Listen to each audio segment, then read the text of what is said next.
Sound? Here. Yep. All right. Had one here. I'm going to slate. It's the day with John Taylor Gatto, roll 3.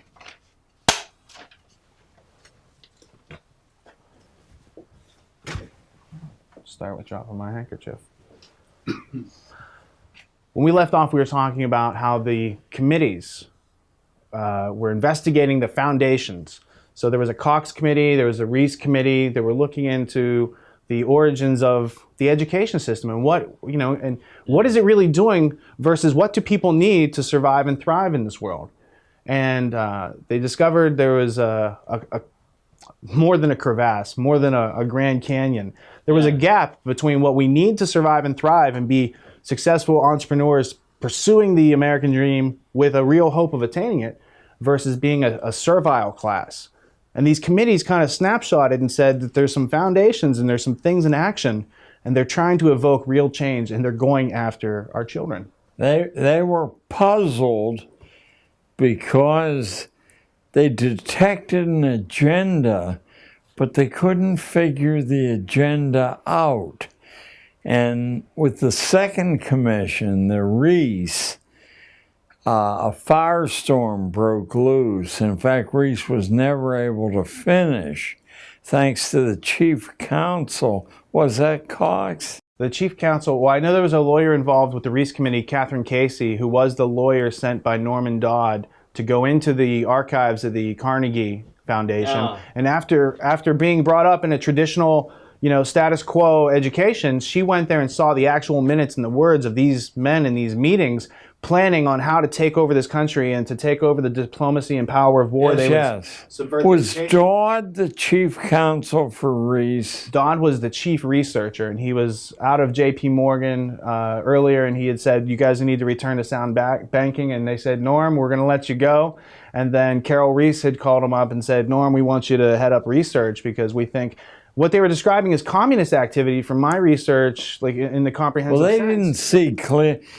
That was the bête noire of the moment, and so that was the easiest way to organize, but it was something far, far more profound than communism. Yes. Right. So that gets back into Pestalozzi, Lavater, other people who were intellectual elites who joined clubs. It's like the Bavarian Illuminati was one such club that has a lot of the intellectual elite of the area getting together, and in their drawing rooms, they're drawing out the plans for other people's lives. And they basically, when you look at the origins of our education system in America, it goes directly back to Adam Weishaupt's plans, which are planned on earlier plans, but still there is an organized effort to go after our education system. Well, there's one more recent than that. There was the Metaphysical Club at Harvard, right around the turn of the 20th century, and it contained such muscular figures as William James, who is the reason we have a course in colleges, academic psychology.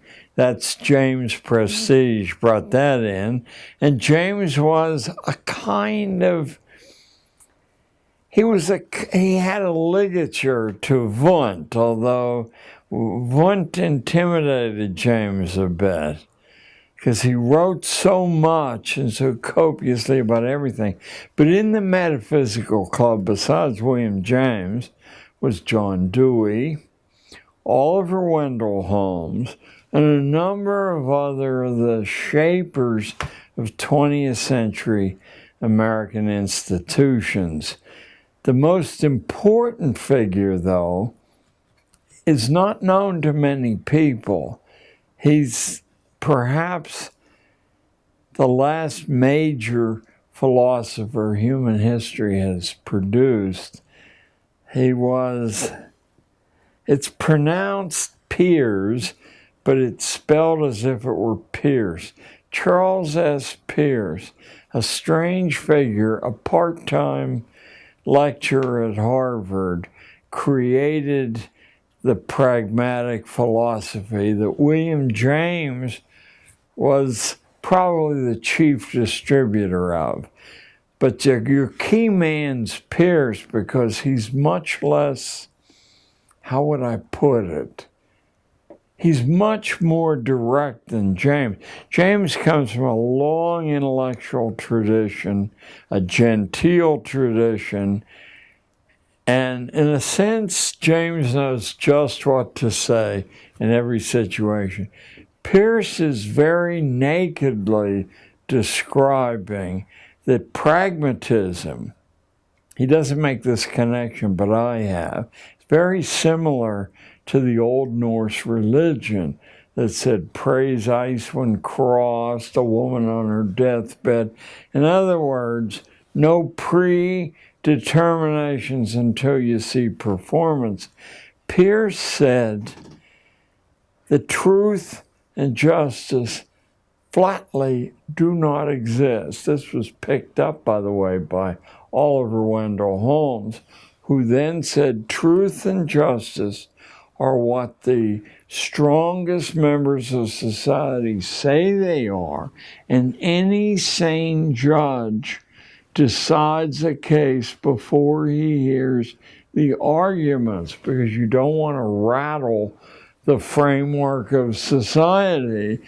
I mean, this is big time radicalism. Of course, they didn't see it that way at all. They saw it as nitty-gritty truth, and all these superstitious, sentimental additions had occluded the fact justice is what strong people say it is, truth is same thing.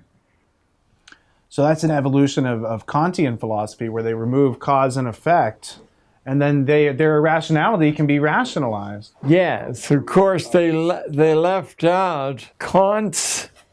It's one of the three critiques.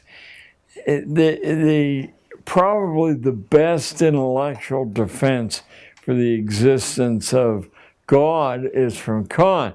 That was inconvenient for this group.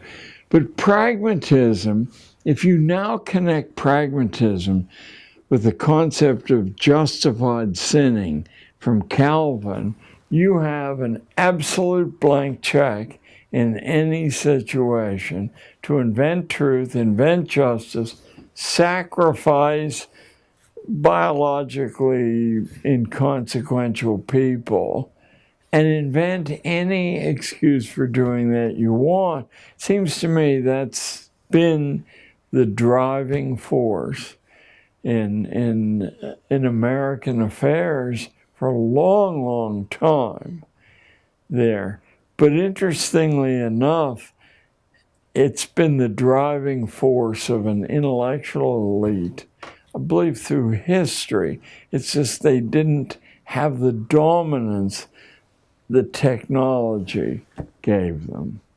Well, Bertrand Russell has this quote. He's often misquoted, but when you actually read the book, the sentence starts with, I'll paraphrase, as Fichte would have wanted, the purpose of education is to remove individuality and self-reliance and all these other things. So the idea was that Bertrand Russell was noticing that what with Fichte in the 19th century was trying to do, but didn't have the technology to do, that they now in the Norbert Wiener, Bertrand Russell era, the 20th century, now had the ability to mass mind control billions of people at the same time, and it's all done on a basis of irrationality, a denial of cause and effect. But that goes back, you can start looking at where the influence of Utopia took place and took root in Francis Bacon with New Atlantis, and how it goes up. And then it's just formalized by some people using other jargon, psychology, in the 20th century into pragmatism. And it's all just they want to do what they want to do anyway, and they just keep using education to kind of, say, well, this is a good reason why we're doing this. Yeah. Well, here we are then. What thoughts do you have about the amount of people in the origins of this country that were literate versus the amount of people that are literate today? It's quite fascinating, because the political census of Connecticut, I believe it was 1690, but don't hold me to that, very, very early on, showed a population that was, for all practical purposes, entirely literate. We also have the more than circumstantial evidence. If you simply look at the popular writing in early colonial times, it's taught in a seminar level in colleges today, and it's as well known a novel as Fenimore Cooper's Last of the Mohicans is in truth unreadable by college friends. Not because he's not a skillful writer, but the allusions to science and politics, history of all sorts, is so comprehensive and interwoven that the allusions themselves defeat an ordinary reader, including an ordinary college reader. The book I saw in your bathroom, Common Sense, sold 600,000, sold in a population of 3 million. You know, a country that was half serf, slave, and now you can find it on seminar level in Princeton and University of Chicago. Because so many people were literate at the origins of this country, they were able to publish these pamphlets. Yeah. And so when you'd have propaganda on behalf of the Elector of Hanover, better known as the King of England. And you had these retorts by, Thomas Paine, who's not from America. He emigrated here, and he doesn't have a formal education, but somehow he figures out how to put things together for himself and speak in a way such that the common person can really get something from this. Yeah. And, it's not so much his aspect, as propaganda. He's propagating an idea. But just describe the effect that, just being able to have the printing press and somebody who could pick up these ideas without being through their formal schooling has the power to change and influence a country and inspire revolution, et cetera, et cetera. Oh, yes. And in Paine's case, what he had mastered is even today what I tell kids is priceless to master. No complexity of ideas can't, in fact, with the pains on the part of the speaker, the writer, be reduced to plain talk and speech without harming the delicacy of the idea. And Paine really hit that on the button. He's quite a model in a sense. It's like, if you want to write adventure stories, you want to read Edgar Rice Burroughs and the Tarzan books and the Mars books, because you're just propelled from beginning to end on a somewhat more rarefied level. Dickens had that ability.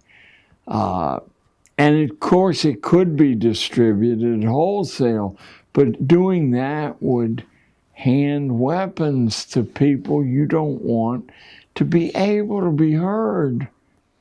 When you teach people to speak and think in academies, you've reduced their effectiveness to their associates there. So, we had some very productive experiments in mass literacy, including a phrase, a label that's vanished from use. There was constant talk of something called the active literacy. As long as you read well, you can develop original thinking, but you can't communicate it. But to be able to master spoken speech, you can talk to anybody and they can actually understand what you're saying, or written speech, were known as the active literacies. The British government made those a crime, a prisonable offense to teach ordinary people the active literacies, not reading, because you want your flunkies to be able to read so they can follow your orders so you can go and play golf or go fishing. But to actually communicate dissident thinking and writing, you can reach way beyond yourself. So the active literacies are, you find in the handful of elite private boarding schools, this tradition preserved. And in fact, in the academy tradition all over the world, there's a clear understanding that to be able to blink your eyes and knock off 300 words on anything at all, including a subject you know nothing about, is de rigueur. And so it is to be able to speak fluently, even on things you don't, where you can see, and I would love to know how it was done. The current president is masterful, not just good, he's masterful at the nuances of speech. That can only doesn't happen naturally there. Where on earth was that training? There are little figures he uses that have fancy Latin names to them. Sure. There. And of course, Bill Clinton was no slouch, but he comes out of a populist preacher tradition and is masterful with what he does. But the other is a formally trained science of speech. And I listened to the modulations and how he can shift from one idiom to another. And I said, somebody with this odd background, you know, all over the world, who's my daddy, who's my mommy, you know, something intervened there. It's no accident, by the way, that Bill Clinton suddenly emerges from a state in which Rockefeller is the governor. Who was Bill Clinton's mentor? Well, he has a variety of mentors. The very fact that he steered into Yale, which is probably of the elite universities, the one that keeps the class tradition, the British class tradition, most actively alive. In fact, they all fled from Harvard when the Unitarians took over and are talking, you know, we're all in this together. So they bailed out of Harvard, headed west, dropped the biggest load, no pun intended, in New Haven, but continued on a line that you can trace all the way across to Seattle, leaving behind traces of this brilliant class-based thought. I once, years ago, and don't ask me to reclaim it now, but I once actually did trace the movement from the evacuation of Harvard in about 1805, 1810. What had happened was the Unitarians, who were one of the great heresies of you know, the last 500 years, they worked out a way to initially convert to whatever religion had a church in the area, and then when they were the majority, they would vote the thing out of business, take the assets, and reopen as a Unitarian parish. The entire Massachusetts school committee, no accident, every last member was a Unitarian, even though there were less than 1% of the Massachusetts population, because they understood leverage. How you, the wolf, what is the symbol of the Fabian socialists in Britain? It's the wolf in sheep's clothing. They have a big laugh at how easy it is, you know, to fool. The funny thing is that Kitty Muggeridge, no, excuse me, the Beatrice Webb, who is really Fabian socialism, but she carried her husband around. But Beatrice is the welfare state architect. She was the niece of Herbert Spencer, the most articulate intellectual racist in human history. Root hog or die. She sat with him on his deathbed for 6 weeks, and both of them agreed they were after the identical goals, but by different means. He said, exterminate the brutes, the famous line from Heart of Darkness, and she said, kill them with kindness. You know, I noticed you had Ayn Rand on your shelf. The idea of taking care of somebody else, apart from the innocent charitable thing, is that you ruin them by doing that. It doesn't take very long to ruin them. So Beatrice Webb, the Fabian, and the great conservative Herbert Spencer, same bloodline, same goals, different methodology. Fabian socialists also founded the London School of Economics, among many other things. Sidney and Beatrice Webb were working with Arthur Balfour and the Society for Psychical Research, I believe. And one of the other characters that was spinning in that crowd was a guy named William T. Stead, who was editor of the Review of the Reviews, died in the Titanic, and was the editor-in-chief over that last will and testament of Cecil John. Yeah. And of course, and I have no idea how he pronounced his name, but I would call it Steed. It was the character in The Lady with the Black Leather. What was... a sort of international spy series on television about 20 years ago. Diana Rigg what was the female lead, and Steed was an inside joke. Kind of like the James Bond films are an inside joke to MI6 and Ian Fleming's whole career. And James Bond was an ornithologist, which is a bird watcher, which is what James Bond is. He's watching girls and playing this whole game for the De Beers cartel, which controls. And if you believe in justified sinning, that's what a license to kill is. It's for Her Majesty or whomever. Well, and Thomas Paine had some words to write about where monarchies draw their idealistic power and who created crowns and these sort of ideas where somebody is born into a situation where they're allowed to rule over other people, and that's a collectivist mentality where they expect you to sacrifice yourself to the state. So Prussian schooling is definitely created to uphold that status quo. What is the equal and opposite? How do people transition themselves and remain individual and grow and learn and do these things for themselves?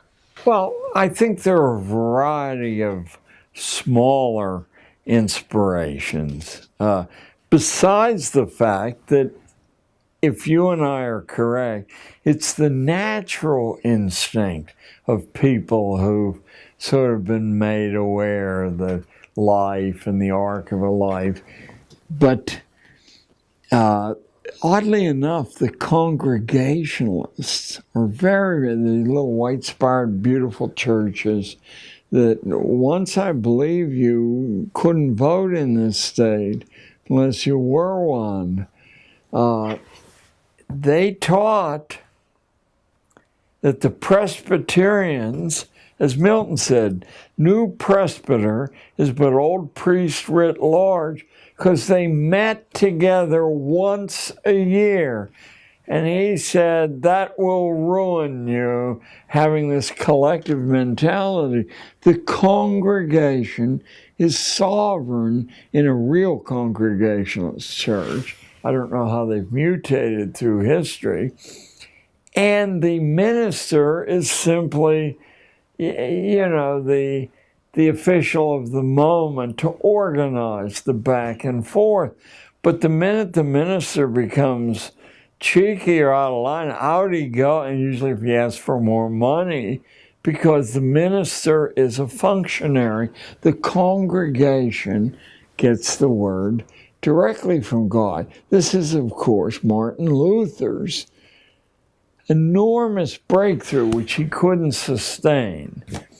That it's probably the great freeing line in human history: every man his own priest. No organization is necessary. The communication's direct. Congregationalists modified it and said there's some value in other people's opinion, but not too many others. The people who show up and donate to the church, yeah, we want to hear what they all have to say. But the minister, So that was one source for a long time. These dissenting and independent religions that were unwelcome in Britain came here, and there's so much space, and it was so disorganized outside of cities. I mean, we had this infinite splintering. So that was one source. I think the scale of the country itself, which couldn't be really monitored until very recently. Long ago, it occurred to me that when you have to depend on, say, horses, no telephones, no iPads, when you get about 20 miles from the center, they don't know what you're doing. Once a year, blue moon, they send somebody out and you say whatever the guy wants to hear.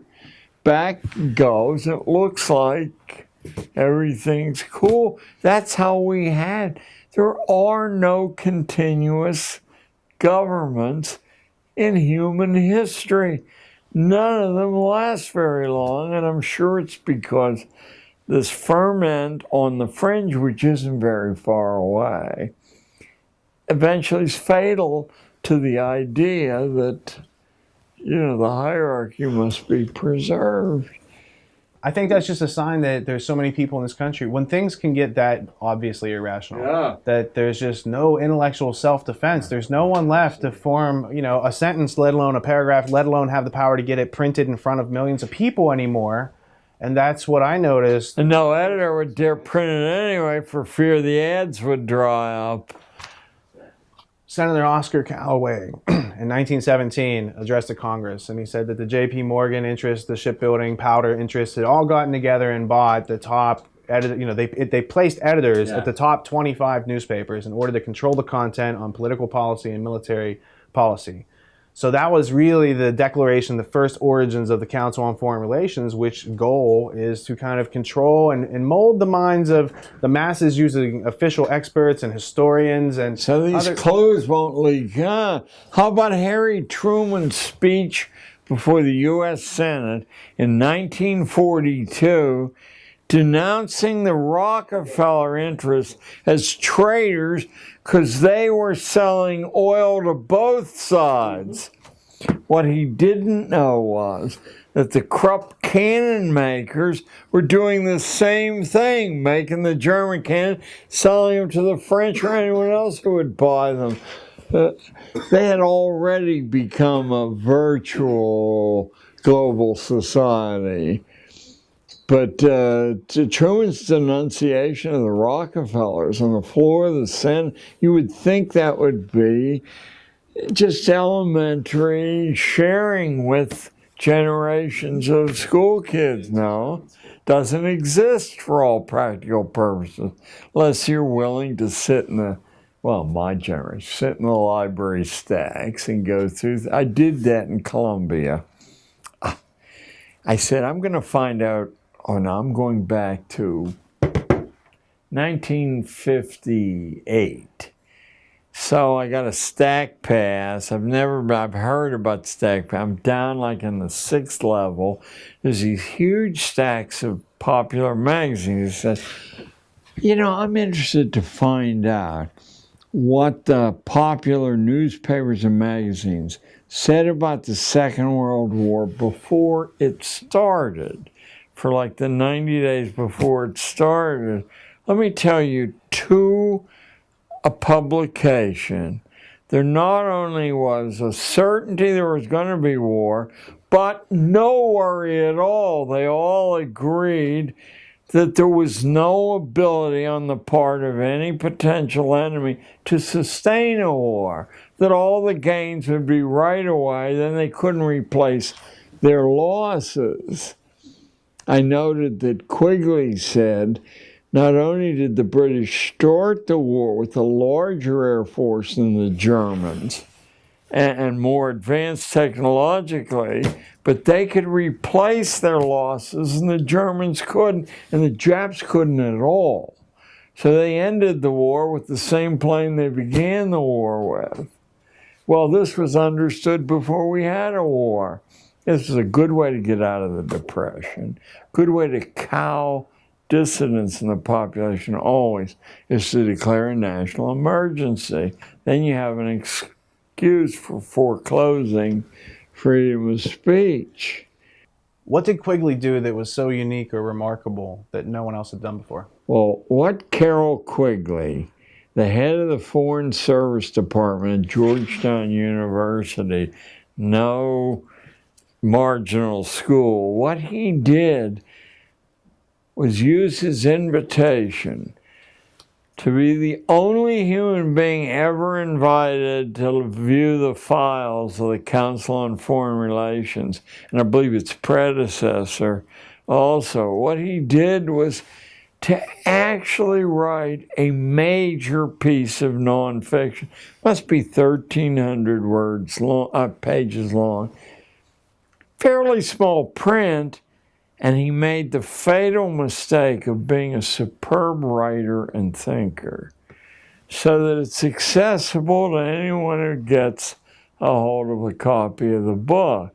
That was quite impossible beginning 6 months after the book was published. And I can just see the manuscript must have been this big.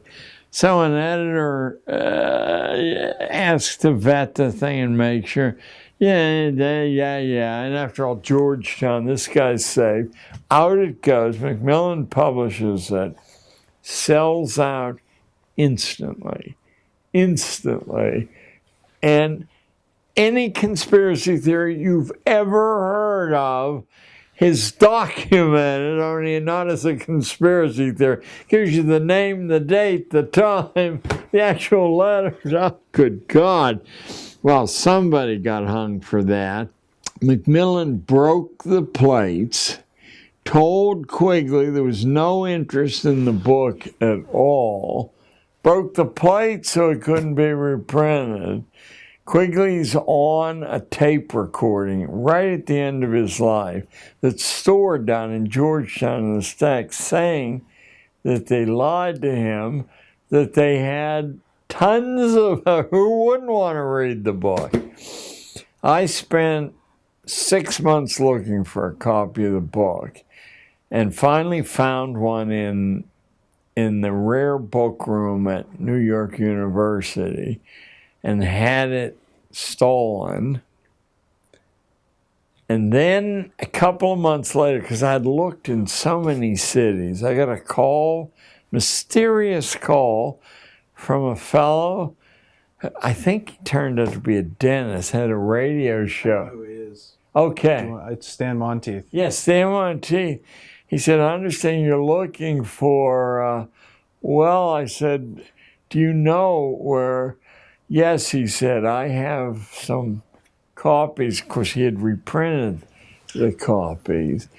And after Monteith, over the next couple of years, several other people had taken the Macmillan and reprinted it so much, in fact, that it became the basis for a growing number of aware people. They weren't sure what they were aware of, other than that the story was not as delivered, not in junior high and not at Harvard. It was a different story. It was a story that could accommodate two fraternity brothers at Yale running against one another for president. The big agenda. But Quigley's real gift to the rest of us is his absolute mastery of prose and his really interesting mind and his confession that he agreed with the plot. He simply, as a good Roman Catholic, didn't apply with the secrecy. He said, I believe there's nothing anyone can do about this anyway. It was marvelous. I'd go back whenever I feel despair. And not an easy, I mean, it's an easy read because it's so well written, but it's a big chunk. He says, for example, that the only times liberty's ever appeared in human society is when the population is privately armed with deadly weapons. And to reach the acme of liberty, they have to have the same weapons available to them that the government has available to them. And yet we're not talking about some guy who rolls his collar up. We're talking about this internationally famous scholar. So, well, at the beginning, the American Revolution, the people who were fighting against the British government had equal arms. They were landowners. They had interest to fight over it. That stopped being equal in the 1930s with mechanized warfare and mass production because they've had Prussian education in place for 80 years, and now everyone's an obedient worker, and Amtssprache allows a lot of people to do things that they normally wouldn't do, but now it's part of their job, and now it's their responsibility, and now it's their duty, and all the things that Milgram drove home through his experiments. Look, these people will kill other people if you put a white coat on. Yes. Yes.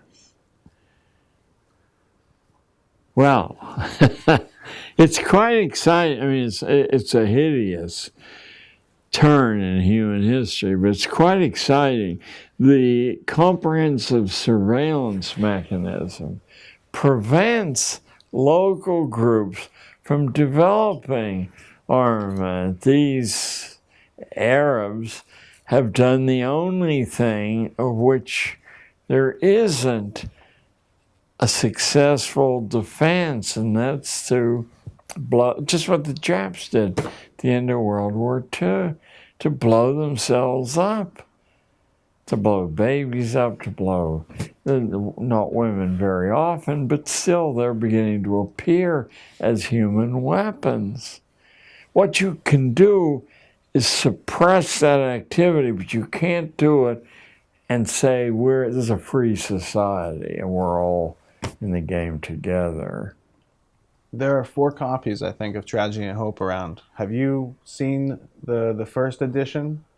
I have, and I'm wondering when Macmillan has been forced to reprint it very recently, the last year or two, and I'm wondering, you only have to delete key sections, still be a big book, to take the real sting out of it. I thought somebody with young eyes and a lot of stamina ought to sit with the original edition and the reprint just to make sure. So we're doing tomorrow afternoon. We have a first edition and we have several other reprints, and we're gonna. Oh, do let me know, because I have other people I'm trying to see the idea, and I could say the project's underway, and why don't you send them a little check? And Yeah, absolutely. What do you think about Quigley's book, Anglo-American Establishment? I was impressed by the thinking and the scholarship, but I think the presentation puts it beyond the reach, not beyond the understanding, but beyond the reach of ordinary people without a coach. And I do think we have a pressing need to find, without diluting the complexity, to find the idiom. I think I said to Rich earlier, it drives me insane. There are things I've been rewriting for years because I'll try them out and I'll feel that an audience misses how that plugs in. It's almost as if the audience needs a little bit of re-inspiring their curiosity, but then giving them a methodology by which they can start to reignite their learning. And then once they bring their attention and consciousness up a little bit, then they can receive some of these other messages. Yes. In the meantime, we can be coaches and help them kind of get that. We mentioned this earlier, but the great favor Charles Darwin did for people like me is to indict the Irish as hopeless biology, because my audiences are full of Irishers, and I say, don't trust an old broken down school teacher.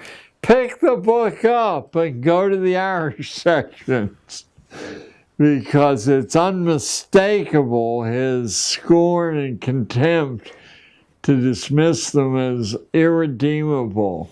The Spanish is irredeemable. There's quite a little catalog of people, not Swedish blondes, mind you. No, but Darwin does that because instead of observing how things actually work, they were trying to carry out an agenda. So he creates these ideas, and he said, under these ideas, you people can do what you want, and it's going to make them hopeless. And if you think you're hopeless, then you're not really aspiring to climb up any ladder, because there's no ladder, because you've been told you're hopeless. Right. And he gets them to basically self-amputate their curiosity, and then they bring in compulsory schooling, and that cauterizes the whole thing. And they're like, well, you won't be curious anymore asking questions. I think Darwin himself had a lot of, he's not innocent, but he had a lot of innocence in his character. Galton has none. Galton knows exactly where to drop these things to cause maximum damage and to institutionalize the anti-educational nature of school. Once it's institutionalized, nobody has to know what's going on. That's the way you make your living. And if you were, for example, to extend the privileges of partial autonomy among school kids, you would shrink the establishment. And that is no way to retain power or income. If you were to find substitutions for the purchased supposed improvements in curriculum, I mean, the truth is, superb education doesn't cost a penny to deliver. If you understand what it is, what you're aiming for, and what you can use, it's a lot easier if you have money. But what money's usually used for is to purchase layer after layer of interventions, and those interventions prevent the educational result.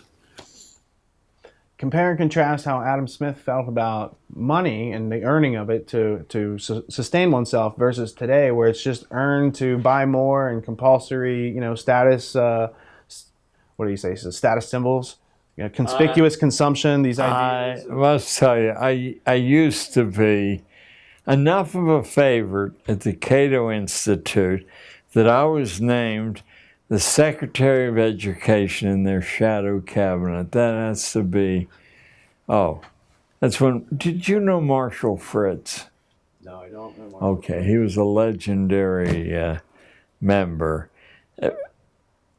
When I discovered what Adam Smith actually said, which I wouldn't deny that key people at Cato also know, I became very, very problematical, because in Theory of Moral Sentiments, Smith, I'm going to give a shorthand here.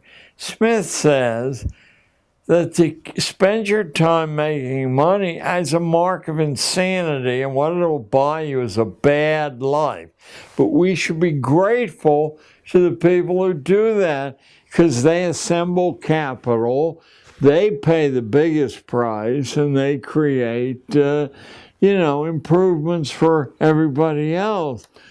I don't think the religion of libertarian capitalism wishes that complication to be well understood, because there's no way to explain it away. Just as he's very clear, that the peasant's son and the duke's son are the same people. He's very, very clear. You got to be nuts to assemble capital. What lessons can be learned from Ben Franklin? Yeah, Franklin's life is the best lesson. Franklin was such, I almost slipped into Pittsburgh profanity, but I won't. Franklin was not a morally nice human being in any way. In fact, his son broke off contact with him and never spoke to him again for 40 years, for the rest of their life. So Franklin was the ultimate pragmatist. He masqueraded as a Quaker, even though he had no ties whatsoever. The French who financed the revolution talked about this marvelous Quaker. I mean, he was like a national sensation over there. And he didn't disguise in his dress.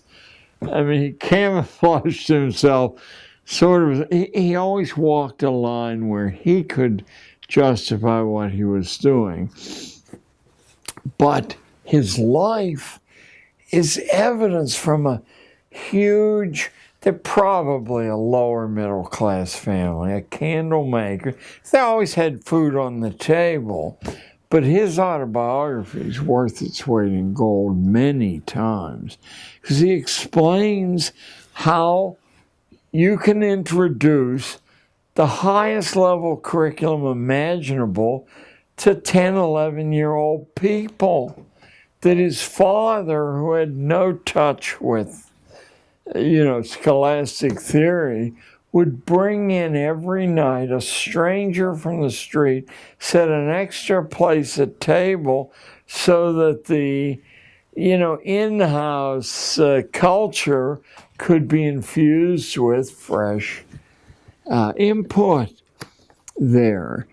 That he and his friends decided that without mastering high-level written prose, their opportunity, he's 11 years old, and they say, how are we going to get a big-time literary style when nobody, They take the New Yorker magazine of the day, the Tatler and the Spectator, read by only the most hoity-toity, and they rewrote the articles in their own words and then would present the rewrite to strangers and say, pardon me, sir, could you tell me where this article might have come from? And when everyone said, oh, that's Tatler or Spectator, they knew they had mastered that. Come on, they wouldn't do that at Harvard, Yale, and Princeton. These are 11, 12-year-old boys. And he's doing it while he's working a 60-hour week at labor. And he's putting capital aside for his own business by selling beer to the printers at their lunch hour. How does he get to do that? Goes to the owner of the print shop and he says, look, you're letting these guys go for lunch. Some of them are coming back woozy. Some of them are not coming back at all. Let me bring the buckets of beer in, make a penny, and they'll be chained to the machine. That's Ben Franklin, mind you. So his accomplishments, he's the reason we have a post office. He's the reason there's a University of Pennsylvania. He's probably the reason the German isn't a coeval in Pennsylvania, because all these little German pietist groups were not speaking English any more than they could get by with, and he found ways to put political pressure and penalties on them if their kids weren't surrendered to English training. No, he's a miraculous example of what nobody can do if they know what to do and have some discipline, mind you. I would say nobody should not read Franklin's autobiography very, very slowly. Do not read it for the story, but for the details. And you have a formula that anybody could use. So there's for Ben Franklin. What could a student learn from the life experiences, young life experiences of Thomas Edison? Well, Mr. Edison, from New Jersey, begged his mother not to waste his time sending him to school. This before he was 12 years old, and to allow him to go west where during the Civil War, where opportunity was burgeoning. And she let him do it 1,000 miles from home. He became a train boy. That's the lowest job imaginable. You know, at whistle stops, you go out and buy sodas or coffee. You know, you're everybody's factotum. But he talked the train into letting him put a broken down printing press in the boxcar. And then during the Civil War, because he was able to connect things into new realities, he knew that the train stations got Civil War news at the same time the newspapers did. But the newspapers didn't come out to certain hours. He used his printing press to run current Civil War news instead of auctioning off children at the whistle stops. He sold the Grand Trunk Herald. And because he wasn't the nicest guy in the world, he varied the price from a nickel to a quarter, depending on what the audience could pay. He put together a substantial stake that founded his own. Plus, he used the stake in the years he was doing this to start 3 businesses, each one of which depended on the advantage he had by going up and down the Michigan length there. Now, let me see. I'm years away from one of them. One of them was that he could distribute magazines and newspapers free. He'd just pick them up at some drop point, and he could put anyone out of business because he didn't really have to charge much to do that. There were a couple of other, I think one was a food business, so that when he ran out to get something for the passengers, he was the owner of the business. And there was a third one. He, of course, has 1,007 patents without a day in college. In fact, when he founded GE, it wasn't called GE, but that's what it became, he made the tests for hiring executive staff so hard that he used to laugh and say nobody with a college degree can pass this test. Now notice if all of this documented history was, and it's your birthright, if this were shared with you in 3rd grade and 4th grade and 5th grade, notice that you would arrive at the age of 12 with a whole different idea of what your prospects were, rather than your hand shaking because you got a C on your report card, and that probably would doom your career. It's a colossal crime, and I'm speaking now as a detective story fan. I'm staying away from the moral high ground here because it's so far beyond what we define as good and evil. And for the people who do this, it is good because, as as Darwin's Malthus, as Thomas Malthus says clearly in his essay, Climbing the Mountain, the high ground, the moral mountain. He says it's a kindness. These people are doomed to such miserable lives that to hasten their demise is a great kindness to them. You work them to death, you starve them. You're doing God's work. He, of course, was a parson of the Church of England, which Charles was trained to be, but left in Galton. Well, you had people like Lippmann and Bernays who recognized that people were inherently irrational. And instead of trying to teach them critical thinking, they say, let's use fear and confusion to control them even more. That's Spinoza as the author of that. Get a hold of, they're around, a translation of Tractatus Religico Politicus, published in 1690. And any outlook you have on Spinoza will change radically. You're in the hands of a man who could put Adolf Hitler and his high command in the shade. He had worked out all the way. There weren't any escape loopholes. And he sold the plan to monarchs, who had a long, hard slug to sell it to, the traditional upper classes who still had scraps of morality, traditional morality. They still hadn't become justified sinners. Thomas Jefferson, in Notes on the State of Virginia,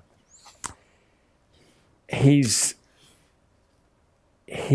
trying to assemble, because Spinoza's ideas are already in America, so he's trying to assemble the possible good use that could come out of an institution of schooling. That's why shallow teacher college texts said that Jefferson was one of the pioneers. But what Jefferson said was that unless 5 things are done, it will be a mere secular religion. And as soon as I saw it, that's Spinoza's direct positive program to get rid of emotional religion.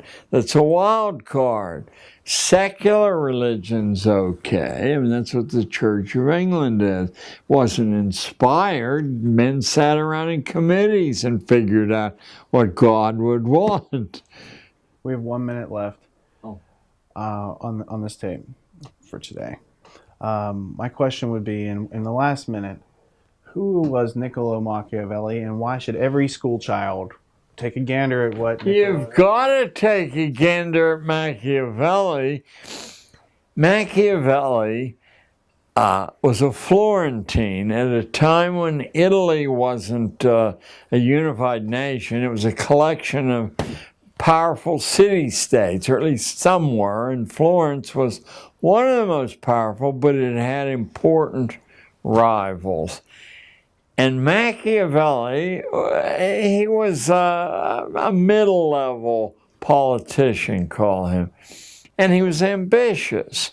So he wanted to, it was the famous Borgia family. Cesare Borgia and Medici family. Yeah, he wanted to do what Henry Kissinger did, is to establish himself as a fountain of utility for the Borgias. And he really had an excellent mind.